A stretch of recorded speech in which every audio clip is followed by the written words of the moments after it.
مفتی عمر جاوید صاحب، ایک اور سوال ہے کہ حضرت امیر معاویہ رضی اللہ تعالیٰ عنہ کے بارے میں کہ امیر معاویہ کاتب وحی ہیں یا فقط صرف کاتب ہیں؟ تو ہم آپ کو بتاتے ہیں کہ ایک ایسی شخصیت جو اللہ کے نبی علیہ السلام کے خطوط کو لکھا کرتی تھی، جو حضور علیہ السلام کے پاس معاہدے آتے تھے، وہ معاہدے حضور علیہ السلام کے تحریر کیا کرتے تھے، تو اس سے بڑی بات کیا ہے کہ اللہ کے نبی علیہ السلام حضرت سیدنا معاویہ رضی اللہ تعالیٰ عنہ پہ اعتماد کر رہے ہیں۔ اب آپ دیکھیے کہ اللہ کے نبی علیہ السلام کا اعتماد کا منظر کیا ہے کہ اللہ کے محبوب علیہ السلام سیدنا معاویہ پر اعتماد کرتے ہوئے خطوط دیگر ملکوں کو لکھوا کر بھجوا بھی رہے ہیں، اور وہاں سے جو جواب آ رہا ہے وہ بھی سیدنا معاویہ پڑھتے ہیں اور اس کا جواب دیتے ہیں۔ اب آپ اندازہ لگائیں اس بات سے کہ کتنا اللہ کے نبی علیہ السلام کو حضرت معاویہ پر اعتماد تھا، کتنا اعتبار تھا۔ اگر کسی کو کسی پر اعتماد نہ ہو تو اپنے اتنے اہم عہدے پر کوئی کسی کو کس طرح سے بٹھا سکتا ہے، کسی کو کس طرح سے مقرر کر سکتا ہے؟ یہ اللہ کے نبی علیہ السلام کا سیدنا معاویہ پر اطمینان اور اعتماد تھا۔ پہلی بات تو یہ ہو گئی۔ دوسری بات جو آپ نے کہی کہ وہ کاتب تھے یا صرف کاتب تھے یا کاتب وحی بھی تھے، پہلی بات وہ کاتب بھی تھے، اللہ کے نبی علیہ السلام کے پرسنل سیکرٹری تھے، جو خط آتے ان کے جوابات لکھتے، حضور کو سناتے اور معاہدے لکھتے، پہلی بات۔ اور دوسری بات کہ وہ کاتب وحی بھی تھے۔ اگر ہم مسلمانوں کے ہاں جتنے بھی محدثین ہیں، جتنے بھی مورخین ہیں، ان کو اگر دیکھیں تو انہوں نے شروع سے لے کر آج تک حضرت سیدنا امیر معاویہ رضی اللہ تعالیٰ عنہ کو کاتب وحی کی فہرست میں شامل کیا ہے، اور سیدنا معاویہ رضی اللہ تعالیٰ عنہ نے کتابت وحی کا کام بھی سر انجام دیا ہے۔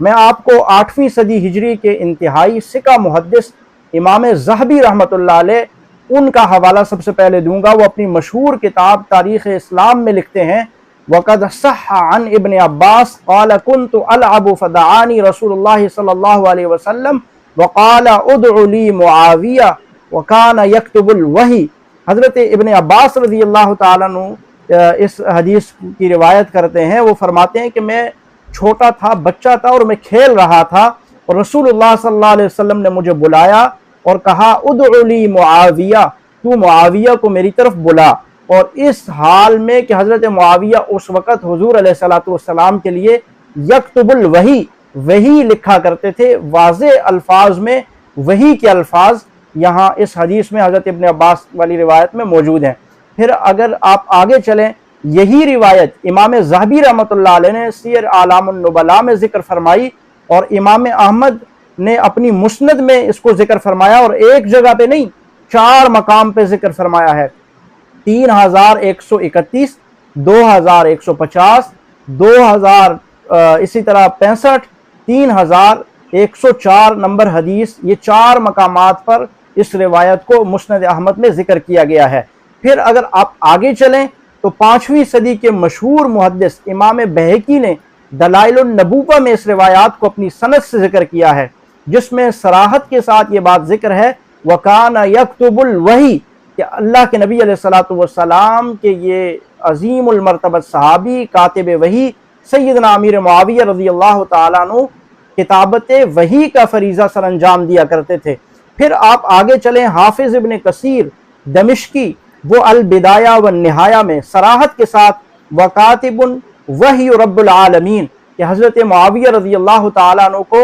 رب العالمین کی وحی کا لکھنے والا بتا رہے ہیں، اور اپنی اس کتاب البدایہ والنہایہ کے اندر لکھ رہے ہیں۔ پھر اسی طرح اگر آپ آگے چلے جائیں تو آپ کو یہ مختلف کتابوں کے اندر اگر آپ دیکھنا چاہیں کہ کہاں کہاں پہ یہ چیز لکھی گئی ہے، اور کتابت کی جو آپ نے بات کی، وہ کتابت جو اللہ کے نبی علیہ السلام کے لیے حضرت معاویہ کیا کرتے تھے، وہ تو ساری کتابوں میں ہے۔ الاصابہ اٹھا کے دیکھیں، فتح الباری اٹھا کے دیکھیں، اگر مجمع الزوائد دیکھیں، سیر اعلام النبلاء دیکھیں، تاریخ بغداد دیکھیں، الاستیعاب دیکھیں، تاریخ طبری دیکھیں، مسند احمد دیکھیں، الطبقات الکبریٰ دیکھیں، ان تمام کتابوں کے اندر حضرت معاویہ رضی اللہ تعالیٰ عنہ کا کاتب ہونا لکھا گیا ہے۔ اور جو میں نے آپ کے سامنے حوالہ جات رکھے ہیں، ان میں بھی آپ آگے اگر چلیں، جو کتابیں ہیں 8ویں صدی ہجری کے مورخ اور ادیب ہیں علی بن محمد خزاعی، وہ تخریج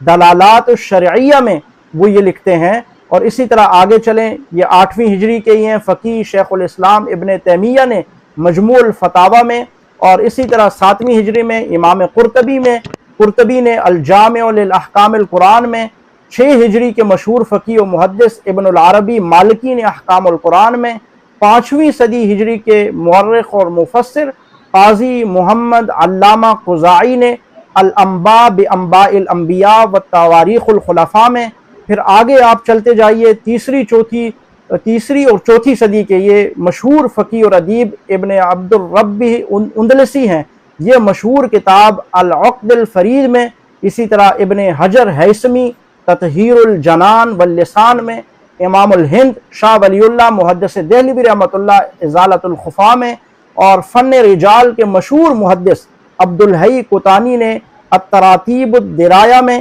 اور اسی طرح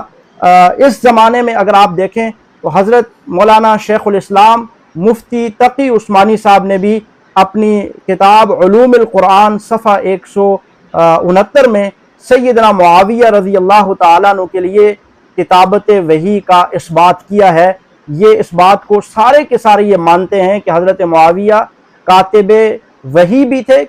عام کاتب تو تھے ہی تھے، حضور علیہ السلام کے پرسنل سیکرٹری تھے، کتابت کیا کرتے تھے، لیکن ان سارے محدثین اور مفسرین اور مورخین جن کے حوالہ جات میں نے آپ کو ان کی کتابوں کے نام کے ساتھ ذکر کیے، یہ سارے کے سارے اپنی ان کتابوں میں ذکر کرتے ہیں کہ حضرت معاویہ عام کاتب ہی نہیں بلکہ کاتب وحی عظیم المرتبت صحابی تھے، اور کاتب وحی کے لیے اللہ رب العالمین نے قرآن کریم میں کیا ارشاد فرمایا؟ بِأَيْدِي سَفَرَةٍ كِرَامٍ بَرَرَةٍ، اللہ رب العالمین جس کو مکرم، مطہر اور مقدس فرما رہے ہیں، تو آپ اندازہ لگائیے کہ وہ شخصیت کتنی عظیم المرتبت اور کتنی کرامتوں اور برکتوں والی ہوگی۔ عمر جاوید صاحب، آپ نے بہت بہترین انداز میں حضرت امیر معاویہ رضی اللہ تعالیٰ عنہ کو صرف کاتب نہیں بلکہ کاتب وحی بھی ثابت کیا اور کاتب بھی ثابت کیا، یعنی دونوں حضرت امیر معاویہ رضی اللہ تعالیٰ عنہ تھے، یعنی کاتب بھی تھے، کاتب وحی بھی تھے۔ ماشاءاللہ بہت بہترین انداز میں آپ نے جواب دیا ہے۔ ناظرین، آپ نے دیکھا کہ حضرت امیر معاویہ رضی اللہ تعالیٰ عنہ صرف کاتب نہیں بلکہ کاتب وحی بھی تھے، اور حضور علیہ الصلوۃ والسلام کے خطوط بھی لکھتے تھے، اور اللہ کی طرف سے جو وحی نازل ہوتی تھی قرآن کے صورت میں تو وہ بھی حضرت امیر معاویہ رضی اللہ تعالیٰ عنہ سے حضور علیہ الصلوۃ والسلام لکھایا کرتے تھے۔ یہاں سے معلوم ہوا کہ حضرت امیر معاویہ رضی اللہ تعالیٰ عنہ کاتب وحی بھی تھے اور کاتب بھی تھے۔